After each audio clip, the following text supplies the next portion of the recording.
Hey guys, it's Steve. I know you guys are just logging on, but I didn't want to be too late. So let me just cover a few things here. Um, Welcome to 2026. So today's training, the Tuesday trainings, and for those of you who aren't coming on time, just totally fine. It's Tuesday, Wednesday, Thursday at 11:30. Those are the three weekly Asset Mastermind trainings, and as JV members of our team, you get into Asset Mastermind for free.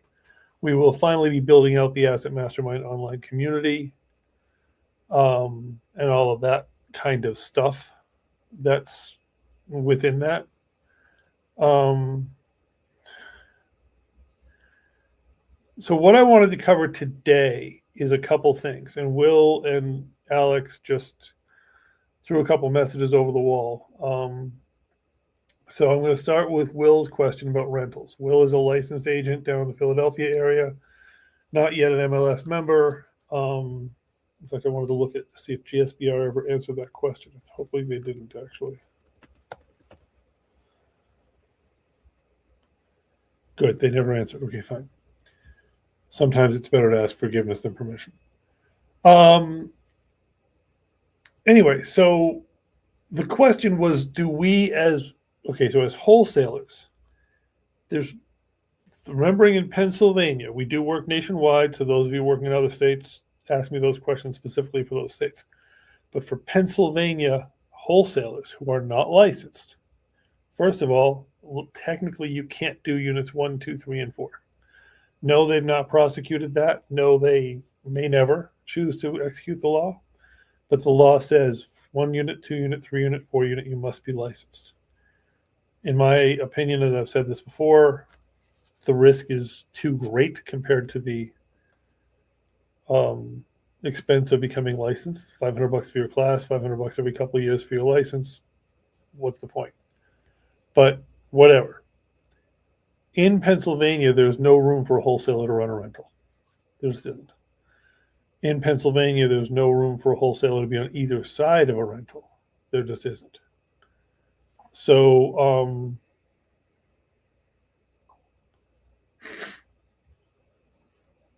if you're not licensed with a broker, preferably us, you're not doing rentals.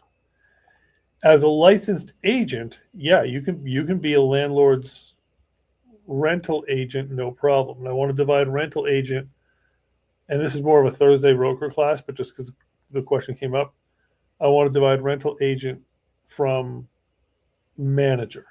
Okay, we also run a management company under a separate brand, and that's a different set of skills, set of services. So manager is you're taking care of everything for the landlord. They can forget about the property. They simply get reports from you every week, um, so on and so forth. So, and I just want to make sure Will, because I figured Will, because Will and Alex just texted me, so I figured they'd be coming on board.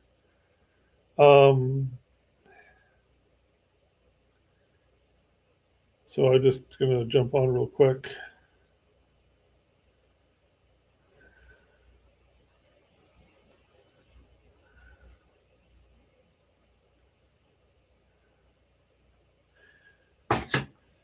Anyway, so management's a whole different conversation. If you want to do management in your community, we run a management company up here in Luzerne County, Luzerne, Lackawanna County. If you want to do management in your community, we can have that conversation. There'd be a lot of questions as to your ability, your training for it, whatever. I'd be your back office, but boots on the ground stuff, we can have that conversation. Um,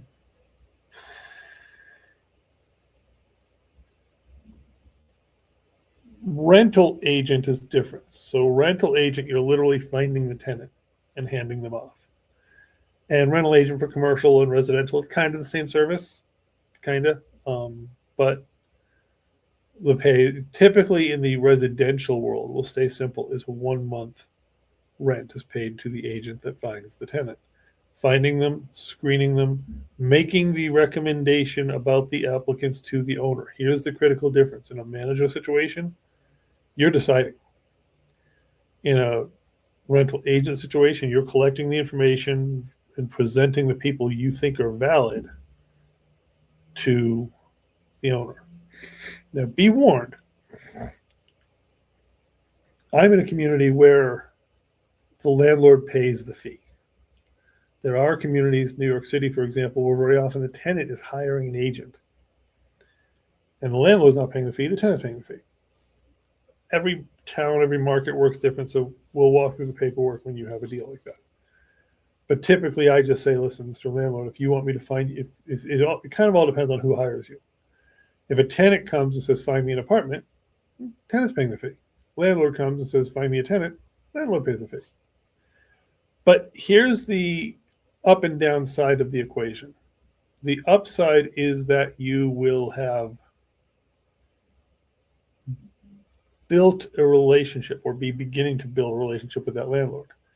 Let's face it, if your property rents for $1,200 a month and you then split that with the brokerage, so you're taking, I'm just doing the math in my head, so you're taking 8, we're taking 4, whatever the split is. $800 for doing all the work, and kind of, for doing the meetings and the showings or whatever, isn't a huge number. It's a number, it's just not a huge one. But you're getting into the groove with that landlord, and you're getting into a relationship with that landlord. Maybe you convert that to a management relationship and take 10% a month.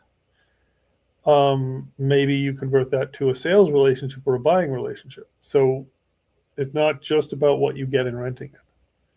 Obviously, if you have like a 30-unit building, hey Alex, how you doing? Obviously, if you get a 30-unit building, we'll just cover rentals because we'll actually call it with a rental question. A 30-unit building, you're getting, 1 month's rent for all 30 units. Okay, all of a sudden you might be talking 30 grand when you finally get them all rented. All right, so that's a different thing. It is also important to remember, and just Alex to cover it for you, if you're not a licensed agent, in most states you're not allowed to be a rental agent either. So it's really not a wholesale game. So I just want to kind of cover that one. Now, Alex, I know you had another question that you were just asking me a few minutes ago, and I forgot what it was. Yeah, I was asking you about the property I had sent you. Okay, all right, yeah. So that property, Clay Ave, I think it was, or something. I'm looking up the address. So the property in Philadelphia, yeah. So basically, the way we and what we should do next, Alex, is we should get on the phone with that guy, and we should just kind of walk him through where he's at and what he thinks he needs.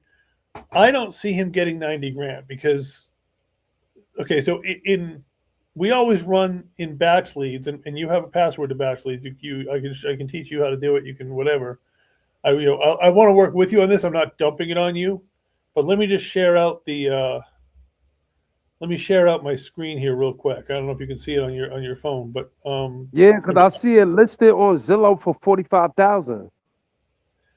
So right, so basically the Zillow ad. Okay, so with Zillow, virtually Zillow puts almost every property in the world online.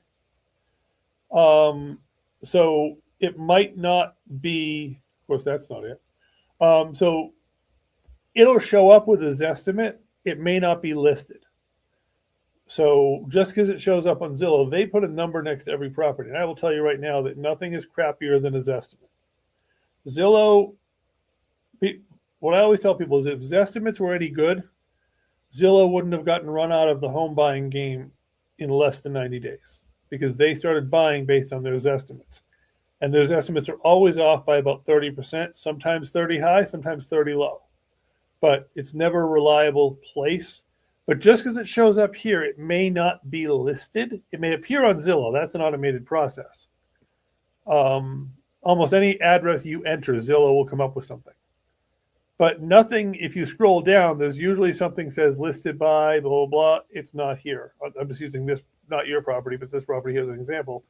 And it'll usually say off market, on market, listed, not listed, whatever up here. So just because it shows up. Now on that one, it did show up as 45,000 was their estimate. And if you're going to use Zillow, you click behind it and you drop these settings to see what things in the neighborhood have sold for. And this is where you have to be very careful. Pottstown's a small little community, kind of homogeneous in terms of values, in terms of safety. So you can say, oh, and you can say, okay, and so you start looking at things within a half mile within 6 months and say, okay, um, this is what someone bought for $255,000, and it's important when you're doing these to look not at it's to look only at sold. You don't care listed, you don't care pending, you don't care what someone's hoping to get for something. You care what they actually got it. Now, in your address, and I can look it up here to show you, but in your address, within a half mile, we also use batch leads, which is here. Oh yeah, Chew Avenue, that's what it was. So to use Chew Avenue on Zillow, just so you see apples to apples here. To use Chew Avenue on Zillow, come on, there it is. It came up as 45,000. So it come up as 45,000, but again, it gives no indication of being listed. It gives no bedrooms and bathrooms, which is a good indication that it's not listed in any way. It wasn't posted by a human, didn't put it up here, because if they did, they would have filled this in. You can also scroll down here and see. You can see if it was listed by anybody or owner, and it's looking for owner options. So Zillow doesn't know anything about this property. It just churned it basically. It did its AI thing. The reason estimates are crap is because their AI, maybe it's not even AI, maybe it's just a data mine, but it grabs everything in a radius. And it doesn't care if it's broken, fixed, foreclosure, tax sale, any court recorded sale. And it just kind of does a square footage or a bedroom algorithm, and all of a sudden, bing, there's its price. So it's blind to any actual facts. But same thing, you pop behind it, and herein lies, this is a great example of the problem. A 4-bedroom, 3-bath, 1,300 square feet, 325 versus 60. You're in a city community, and I don't know how far apart these two are. We'd have to look. But the point is, you're in a city community, you might have that. One block is, upscale tenants and owners. And I'm not picking on this neighborhood. I don't know it, but one block you get shot. So you have to be careful in a city, like block by block, who is on that block. Obviously here, the finish of the home is hugely different as well. This home is rather in need of work. This home is rather finished. These are almost too perfect. I'd actually wonder if these are AI simulations, but whatever. So what you're looking to do, and you use batch leads as well. We have codes for batch leads, so we have passwords we can give out. Everybody can use it. We want you to use it, but we're seeing things, and same problem here. I'm seeing 235, and you can click on the picture and you can see what 235 buys you. 5504 Chew Ave. There's not this property. This is your subject property. This is this other address. So this is what 235 buys you at this address, Ross Street, which is 0.69 miles away, which in a city like Philadelphia is forever. We always say half mile last 6 months, but in a downtown community, it might be, 1,000 yards. It might be less. A friend of mine who invests heavily in Baltimore, he was the one that literally taught me, one street is expensive, one street you get shot. And that's how it was when I was growing up in Boston. So you have to know the city, you have to look at the crime rates and whatever. What I'm seeing from my research of Chew Ave is it's much more this row. It's much more a finished value of this, like this. This is 135, and it's looking, and you look for telltale signs. AI simulation would not have put things like a playpen. Like this is someone's actual home. Someone's actually living here. You kind of look at the pictures, and yeah, it might have been staged a little bit, but they cleaned up their living space. This wasn't faked with a fake TV and whatever. Nobody would put this other crap in if you were faking furniture. So this actually sold for 137. So dipped in, let's call it gold. And here are a few things to look at. They've got what is almost guaranteed to be a granite or solid surface countertop. You pretty much aren't going to find that kind of edging in Formica. let me go back to a better shot of the sink. That's an undermount sink. You only see sinks undermounted underneath the countertop in a granite or solid surface application. So someone did a good quality higher end renovation, and they ended up with a value of $137,000. So 130, maybe 150, call it, again, this is assuming this is actually comparable neighborhood. It's a half mile away. Like I said, depending on direction, we need to know more about the city to know. But I don't believe, based on the Zillow numbers and based on other research I did, I don't believe this is a $250,000 town. The other thing I do is I take the address in question, and I do Google. I like Google Maps. I don't like anybody else's maps or Google Street View. Same difference. Well, different application, but they kind of obviously cross over. They're all Google. And I want to see. Come on, gerbils. I want to see what it looks like from the street level, because you'll learn a lot about a town or a whatever town, community, house, whatever, by looking at from the street view.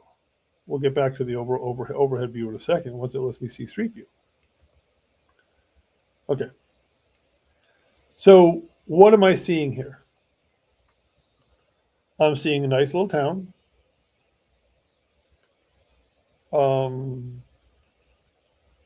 Now I'm noticing State Route whatever 04, even though I put in Shoe Avenue.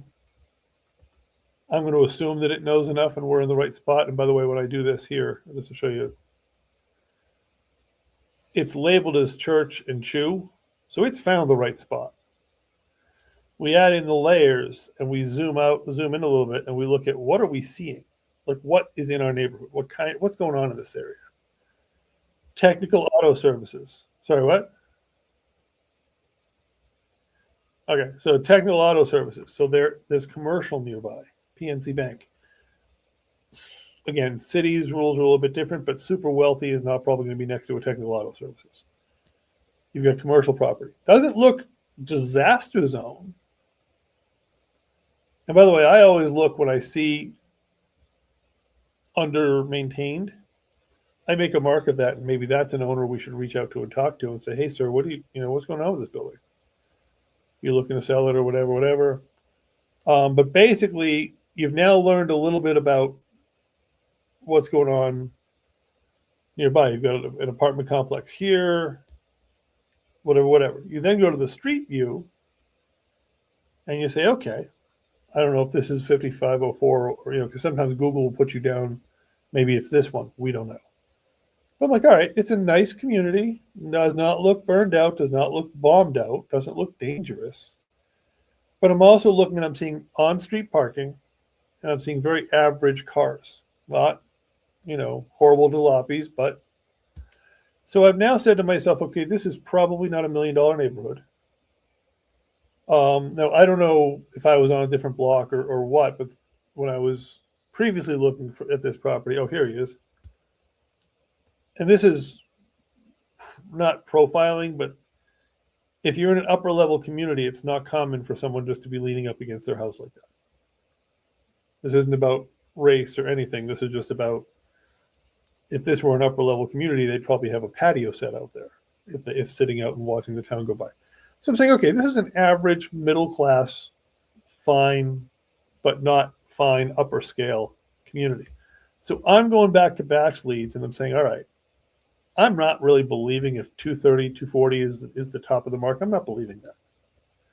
And Zillow's not believing that either based on their estimate of 45,000. Again, they're way the freak too low, but all right, so we're not, they're not saying 450,000 like they were on this other house I was looking at. So all of these things point to a finished value of 130, 150, 100, whatever. Let's hope it's not 100. And I don't believe in a Philadelphia it's going to be 100. Like that would be probably a finished value in a bombed out part of Philly. And this is where you start looking and saying, okay.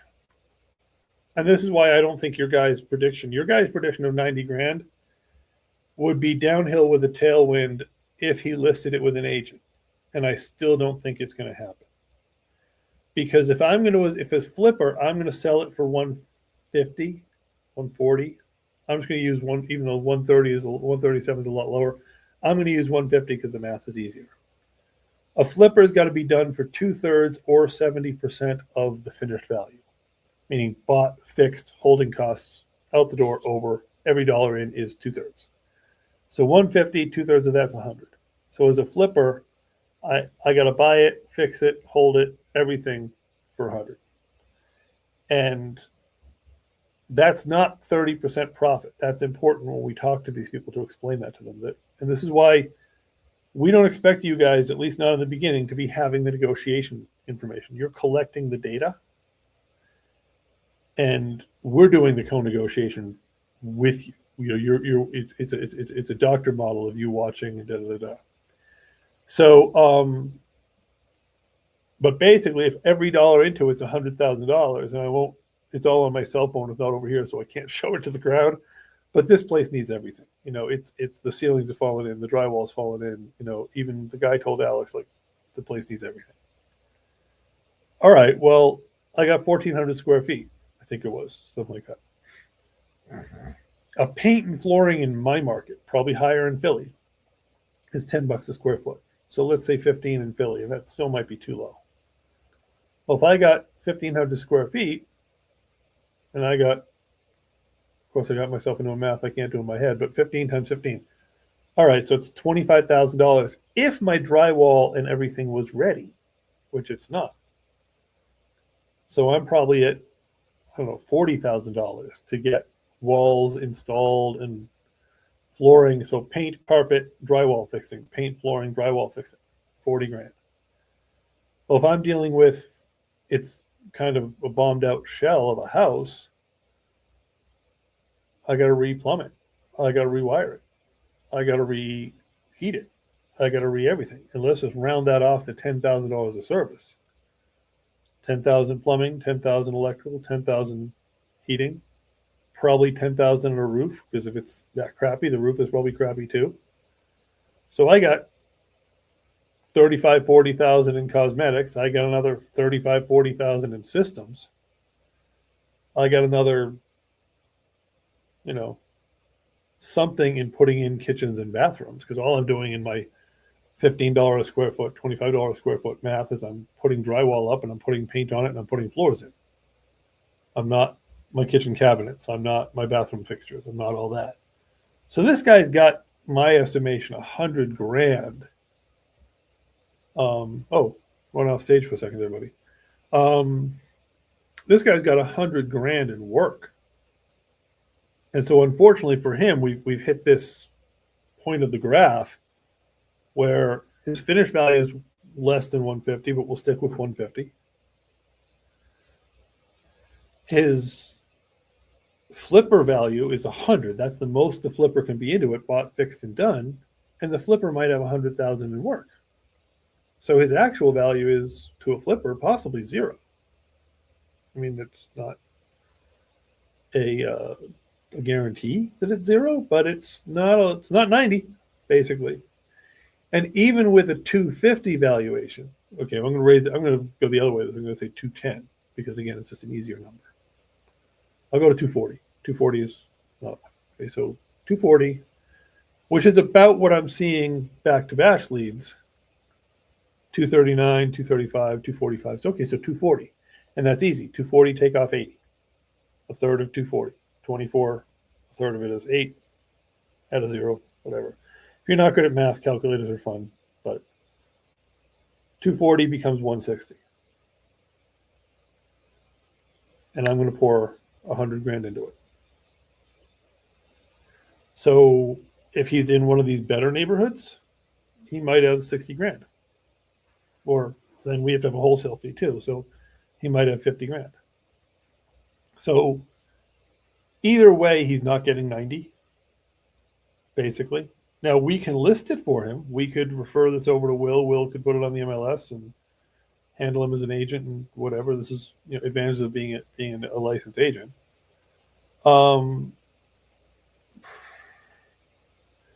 We could list it for him and see what the world says. But this is where the advice part of the equation comes in, because the thing, what, and this is, there's no like, this is the way it is. There is no, this is the way it is. But realtors get more money for properties because they're dealing with end buyers. That's the difference. A flipper has to have that one third. The one third is not profit. That pays their lender, that pays their agent and closing costs and transfer taxes, their holding costs and their profit. So you're making a profit of about 10%.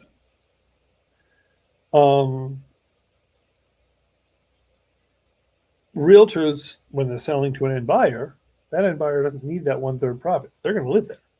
This is their home. So like when I flipped my, what was a shell of a home at the time I bought it, when I flipped it to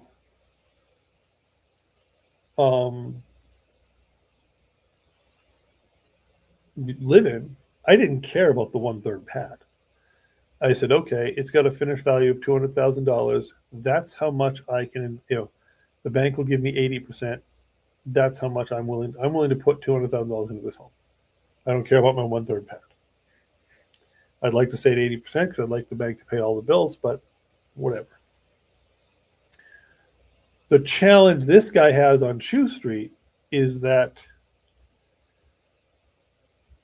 he needs so much work that the end buyer who wants to live in the home isn't likely to be the buyer for two major reasons.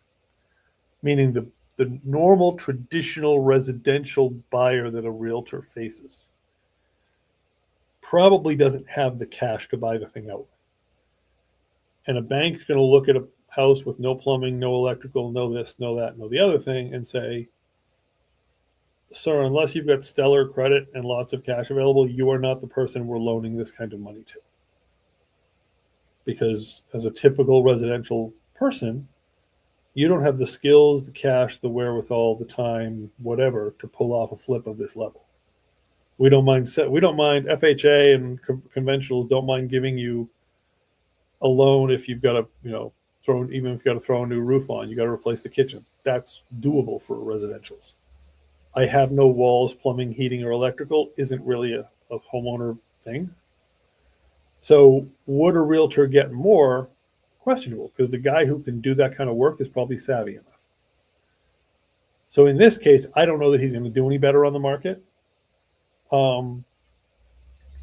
Whereas I'm dealing with another one in a different town, actually Pottstown. That was the first site I was showing you, where the place is a beautiful brick home on a beautiful little street, looking like 1960s, but functional. Someone's living there.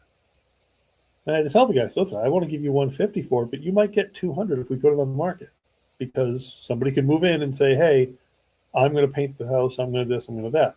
So for your guy on Chew Street, the conversation you and I need to have with him when we set up the call is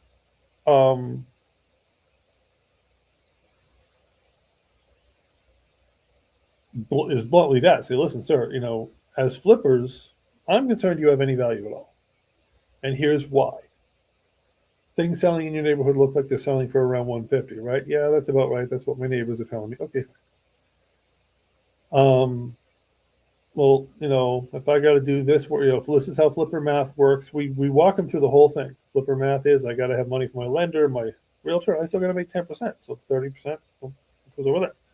You walk them down and say, okay, well, if we're at 150 finished, you walk them right through. You don't hit them. We don't hit them with a number.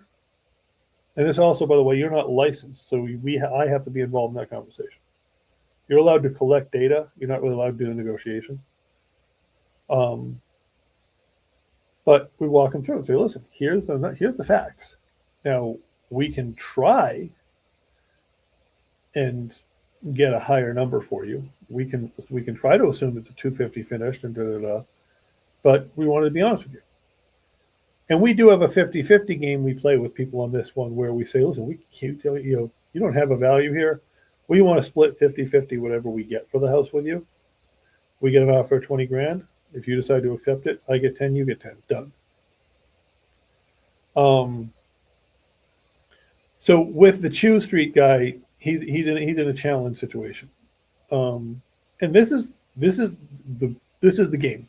Bluntly, I don't want to I don't want to sugarcoat it, but this is why you guys are so critical to this operation. Is that your part of it is getting in front of as many sellers as possible that want to talk the game, collecting the data for us from the sellers that want to talk the game.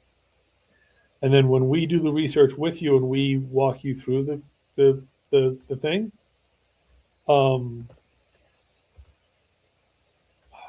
sorry, I just put the wrong one. I'm opening up a new page.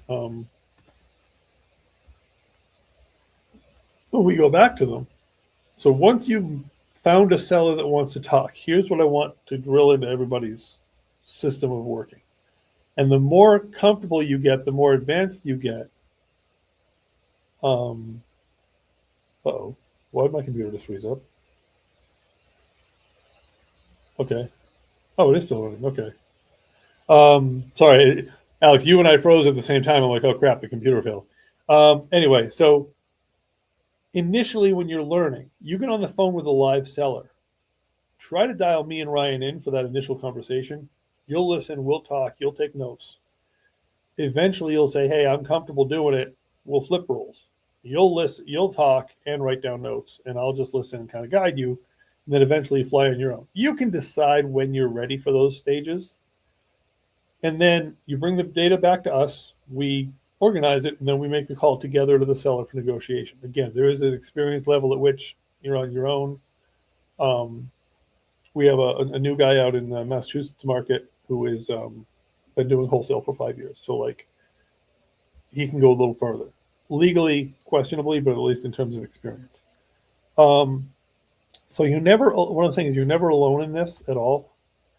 But when you, what your job is, where you guys are absolutely critical, is getting the sellers on the phone, getting the information and getting it over, and then we'll walk you through the rest. So any questions there? Yeah, I want to ask a question. So you want us to get them on the phone together, or we could talk and see if we could close it? I mean, that all depends on your experience and comfort level. Like with someone who's fairly new or whatever, pretty much what I assume everyone starts out new. So what I like to do is say, listen, you get them on the phone, and when you're on the phone with them, if you can't reach me, that's why I'm working now to pull up the form so I can show you the public form that you should be using. And by the way, the form is easy to find. It's at Hunting for Homes. The form is easy to find right there on the homepage. But your form is a little different that you guys should be using. So basically, our forms give you the answers to give you the questions that we want answered. So if you can't get me on the phone, you don't need to waste the time with the guy and be like, first of all, you'll have my scheduling link so you can schedule right with him. Hey, can we call you tomorrow at this time? And you just put it right in the system. But also, you'll have the questions right in the form. And I want to make sure I pulled the website back up here. There, it's live now. You'll have the questions, and I think I've sent these out to you, but I will send them out again, and I'll post them in here. But so if you can get us on the phone live until you get real comfortable with these initial questions, and don't feel you need to rush that comfort level. Meaning, Ryan's been with me for 6 years now. He's my business partner, and a third of the time, Ryan still dials me into those first calls. Does he need it? No, Ryan's totally, but it's sometimes just easier to have both of us on the phone doing. And especially, and this is the form, by the way, especially if the second conversation, especially if the information is going to be uncomfortable. Like with this guy, it's going to be uncomfortable telling him there's no math, sir, under which you have what you think you have. The form you sent me, I got it. Yeah. Okay. Yeah. No, I'm doing this for the recording. I'm doing this so everybody sees it. But basically, so we would love to initially. The way it works is what I call the doctor method. You dial in with me or Ryan, either one. We do the call with you. One of us, whichever, does the call with you. We'll lead the call until you're comfortable. Then you'll take over the next set of calls until you're good. And then you're like, hey guys, I'll fill out the form and submit them. But if you can't reach us, get whatever you can. None of these answers are required. This is about you giving us whatever you know, uploading pictures. It's about getting it into the computer so our CRM system can take it from there. We'll show you that individually. Um, Once we have these kinds of data, like, from your text message, I didn't realize that was really what we had. That was all he was willing to give. But now, once we have that, once we have that, we can guesstimate, and that's all it is at this point, is a guesstimate of repair costs, and back it in from there. Any other questions?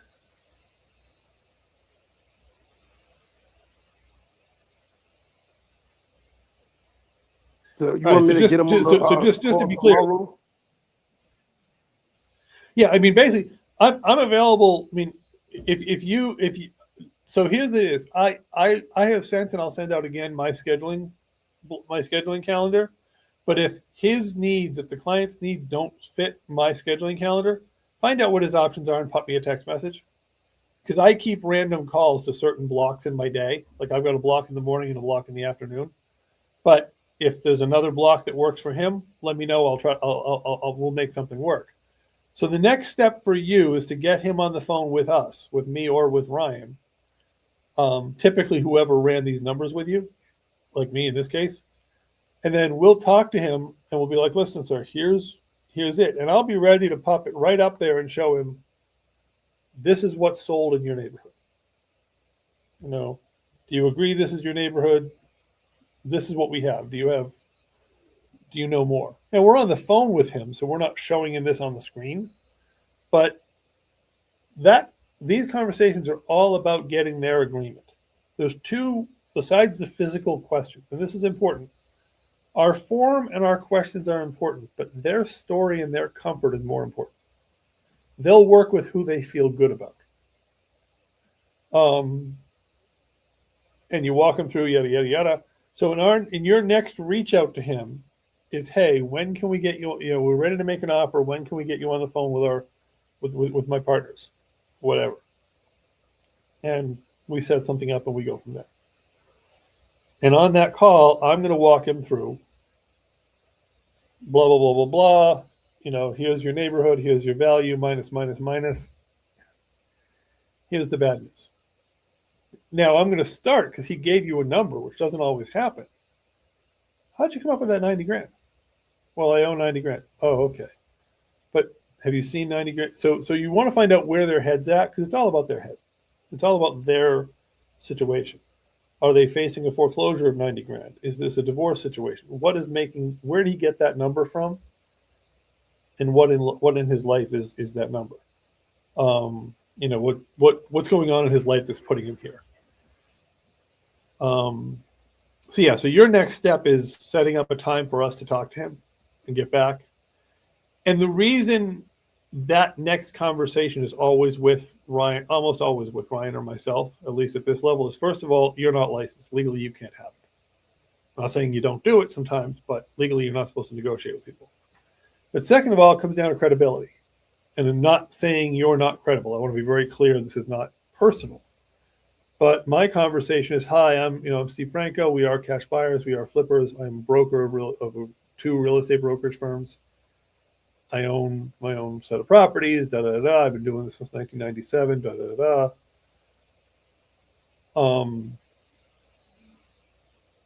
And this is, and by the way, I always stick in. By the way, under Pennsylvania state law, non-licensed people cannot do wholesaling. So if you're getting offers from people who are not licensed in the state of Pennsylvania, be extremely cautious.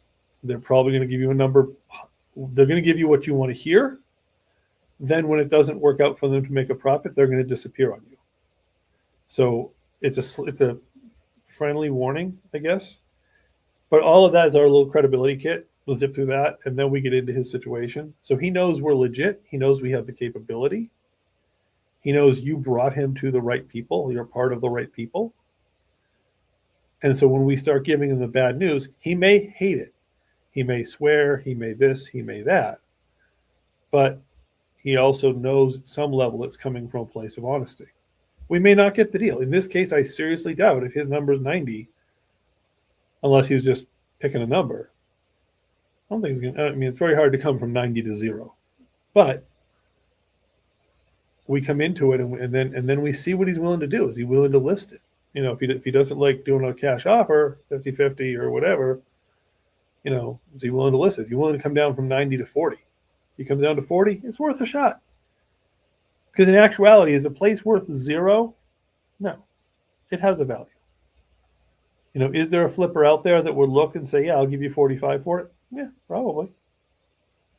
And especially as it's Philly, I know enough investors down there that I can about, if we get past the second conversation, even preliminarily, I got 5 lifelong Philadelphians that I know who are lifelong real estate investors, and I could text out the address to them and say, hey, listen, what would you think this neighborhood's going to be worth? And they're totally like, they're people who would not screw me over. I could send it.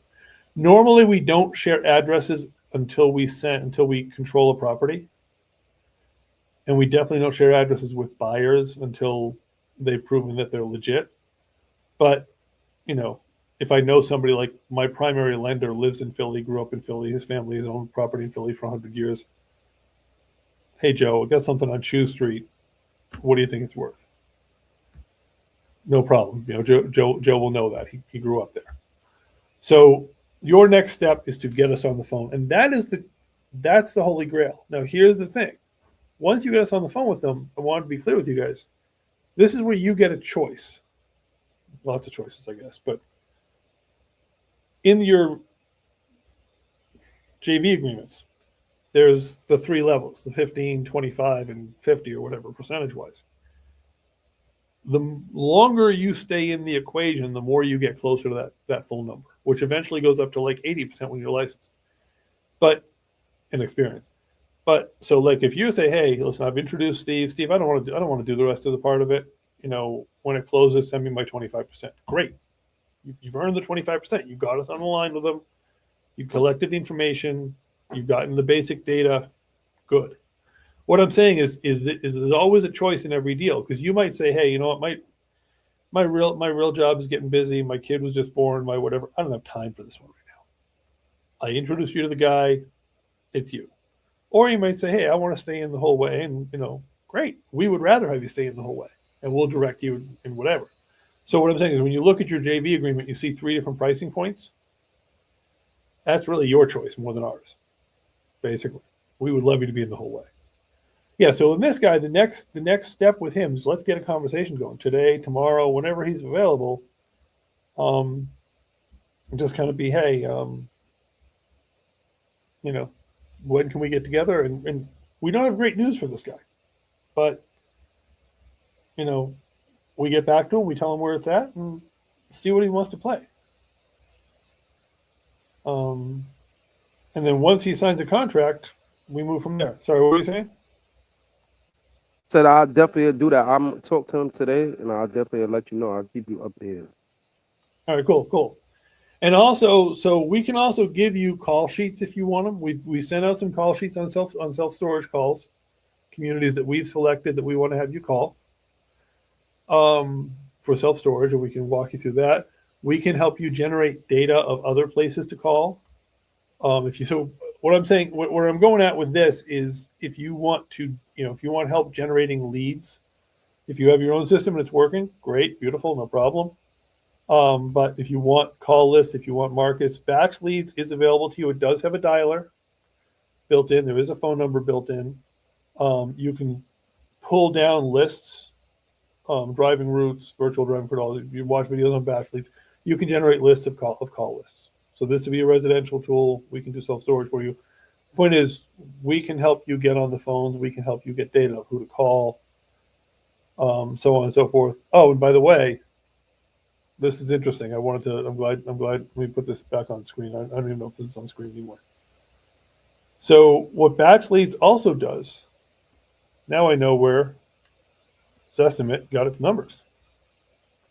I don't know if you can see that on your phone, Alex, but the reason is Zestimate's not blowing smoke at $45,000. He bought it in September for $45,000. So that's a piece of, assuming this is accurate, which Batch Leads is drawn from county records, so I believe it will be. And this also tells us estimated value when finished of 153. So it validates almost everything else we've seen. So, of course, it's telling us the estimated value based on the data we just looked at on it. So it's kind of a circular validation. But right here, here's what he bought it for. And this is also part of the information that we share with him. Say, listen, sir, 2 years ago, if you bought this thing in, September of 2019, 2020, and then you're trying to sell it now, or then you try to sell it a year and a half later, you probably had a value increase there. You bought it. Okay, so he bought it after the value increase, but I guess I'm stumbling over saying it was worth more a year and a half ago because people were still being stupid at what they were buying. That whole post-COVID crazy thing is over.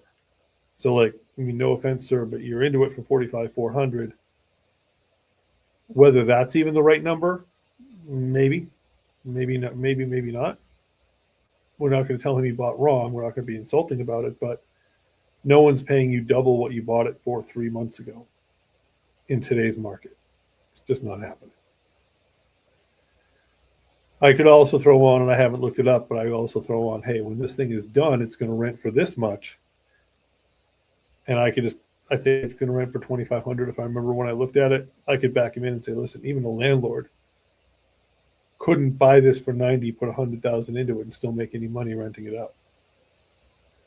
So, but this is really where this is also a key piece of information because we can say to him, hey, listen, looks like you bought it in September for about $45,000. Yeah, about that. Okay. So what's making you think it's worth 90 now?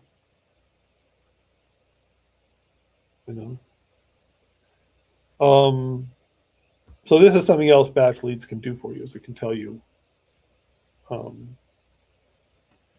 about what he bought it for and what condition it was in when he bought it and stuff like that. So that's kind of it basically. And I just saw a couple other guys log on. So Connor, I know I got to reach out to you about that, or reach out to that guy you sent me over the holiday, and I was playing phone tag.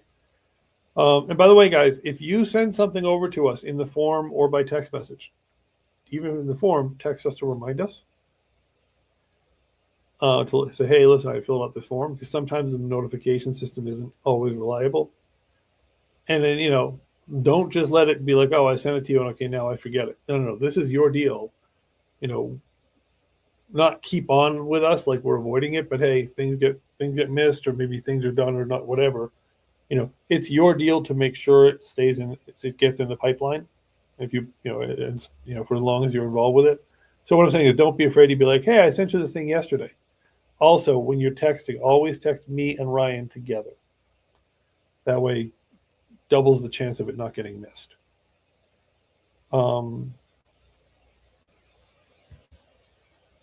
Any other questions?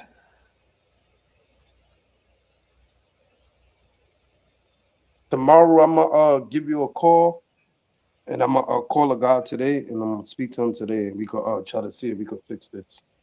Yep. That sounds good. And if you want to start doing any of the dial outs on self storage or anything, let me know.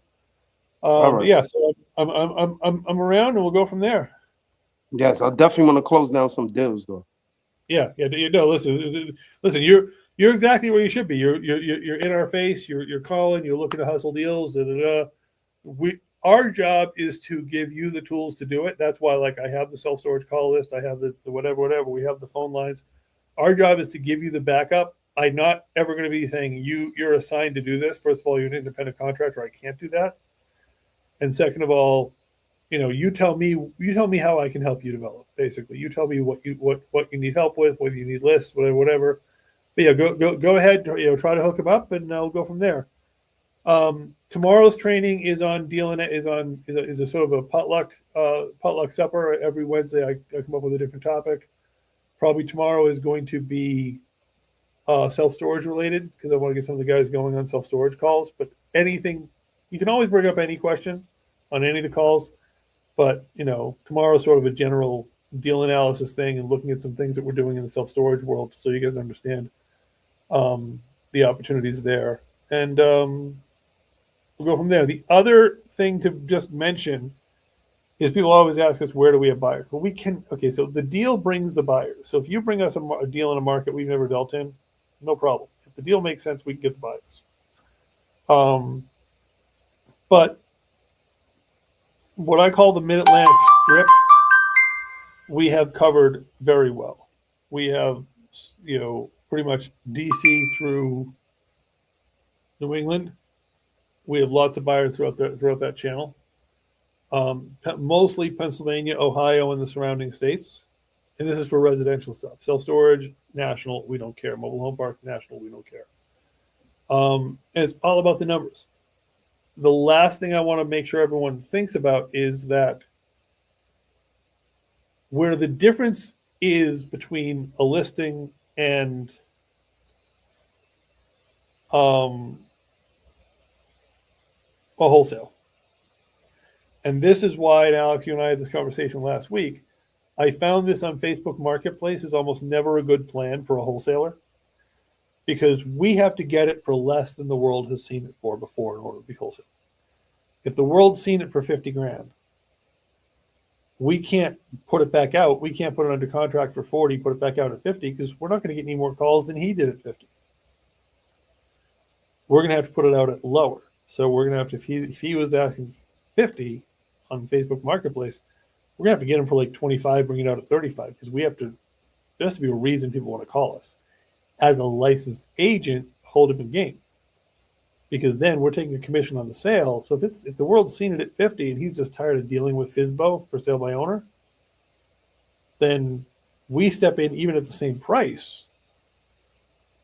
Maybe there's a sale there. So what I'm saying is, if you're prospecting for a wholesale, things that are already advertised are not your friend. I'm not saying they don't work. They've worked. I think I've done 5 of them in 15 years.